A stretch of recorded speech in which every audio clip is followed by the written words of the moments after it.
जयपुर, सहायक आचार्य रसायन शास्त्र।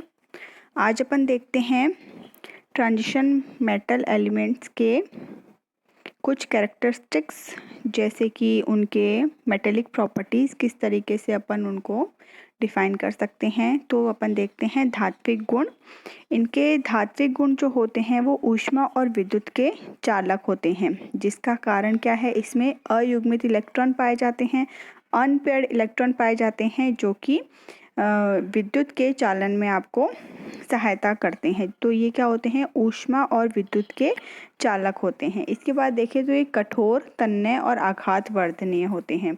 जैसे कि आयरन का ही एग्जांपल ले लीजिए। लोहा जो है क्या होता है, कठोर होता है, तन्य होता है और आघात वर्धनीय होता है। इसका मतलब होता है कि ये अपने आकार को चेंज कर सकते हैं अगर इन पे बल का प्रयोग किया जाए। जैसे अगर आघात किया जाए तो क्या होता है, इनका आकार जो है वो चेंज हो सकता है और इनको अलग अलग आकार की चीज़ों में बनाया जा सकता है। जैसे कि लोहे की काफ़ी सारी चीज़ें बनती है, स्टेनलेस स्टील है जो कि अलॉय से बनता है। इसी तरीके से अगर अपन देखें तो इनके जो धात्विक गुण हैं, इनकी जो मेटेलिक प्रॉपर्टी है, ये स्कैंडियम से लेके क्रोमियम तक तो बढ़ती है और इसके बाद जो है वो मैग्नीज से लेके जिंक तक घटती जाती है। जिसका कारण है कि जैसे इनके आयनन विभव के लिए बताया था कि पहले तो ये बढ़ता है, उसके बाद घटने लग जाता है। इसी तरीके से इनकी धात्विक प्रॉपर्टी भी इसी तरीके से पैटर्न दिखाती है, जिसका कारण है कि पहले अयुग्मित इलेक्ट्रॉन बढ़ते हैं, जिससे कि धात्विक बंध बनाने के लिए अयुग्मित इलेक्ट्रॉन प्रेजेंट होते हैं। परंतु जैसे जैसे परमाणु क्रमांक बढ़ता जाता है, इलेक्ट्रॉन्स की संख्या बढ़ती जाती है, इसमें क्या होता है, इलेक्ट्रॉन पेयर होने लग जाते हैं, इलेक्ट्रॉन युग्मित होने लग जाते हैं, जिससे कि अयुग्मित इलेक्ट्रॉनों की संख्या, अनपेयर्ड इलेक्ट्रॉन्स की संख्या जो है कम होने लग जाती है और ये धात्विक बंध कम मात्रा में बनाते हैं, जिससे कि इनकी धात्विक गुण जो है वो डिक्रीज होते जाते हैं।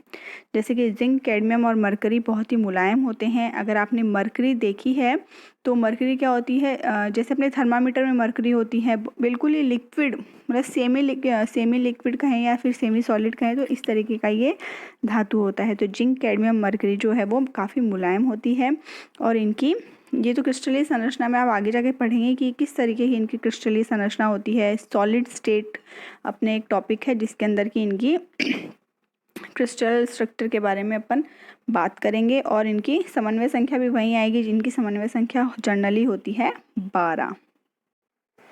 अब अपन देखते हैं इनके चुंबकीय गुण, मैग्नेटिक प्रॉपर्टीज़। अब मैग्नेटिक प्रॉपर्टीज़ होती हैं इनमें इलेक्ट्रॉन्स की वजह से, अनपेयर्ड इलेक्ट्रॉन की वजह से, जितने ज़्यादा अनपेयर्ड इलेक्ट्रॉन होंगे उसमें मैग्नेटिक प्रॉपर्टीज़ जो है, चुंबकीय गुण उतने ही अधिक मात्रा में पाए जाएंगे।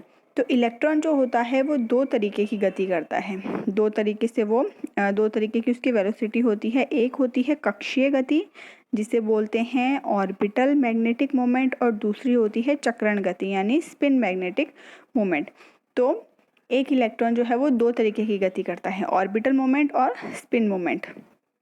अब ऑर्बिटल मोमेंट क्या होता है, किसी भी परमाणु के अंदर बीच में तो होता है आपके नाभिक सेंटर में, और उसके चारों तरफ इलेक्ट्रॉन क्या करता है, चक्कर लगाता है निश्चित कक्षाओं में, निश्चित ऑर्बिटल्स में। तो उसको तो बोलते हैं, जब इलेक्ट्रॉन नाभिक के चारों तरफ चक्कर लगा रहा होता है तो उसे तो बोलते हैं उसकी कक्षीय गति या फिर ऑर्बिटल मोमेंट।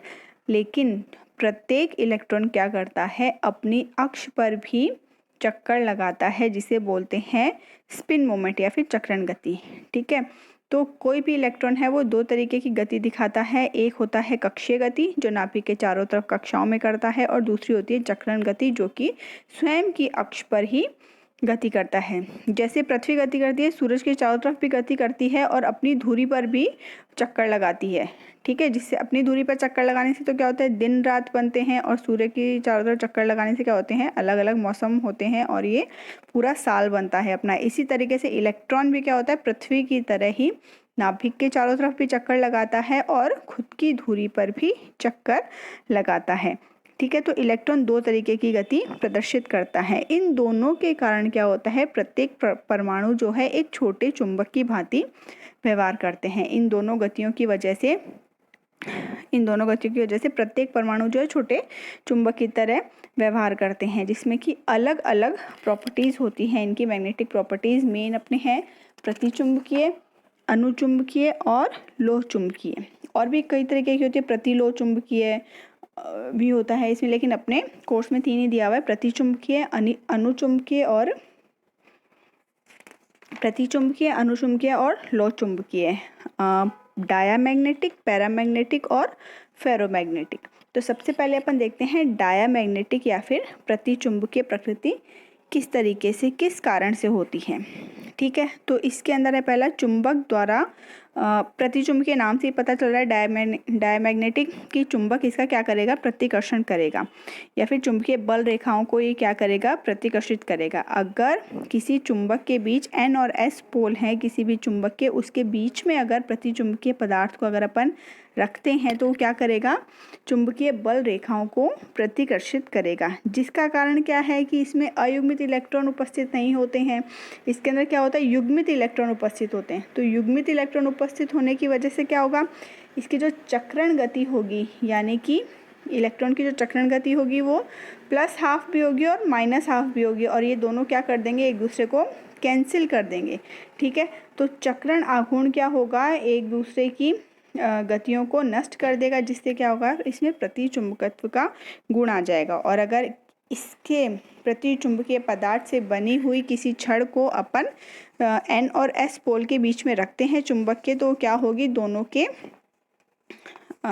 के लंबवत बिल्कुल ही परपेंडिकुलर क्या हो जाएगी, स्थित हो जाएगी, यानी दोनों की ही तरफ आकर्षित नहीं होगी, क्योंकि ये दोनों को ही प्रतिकर्षित करेगी।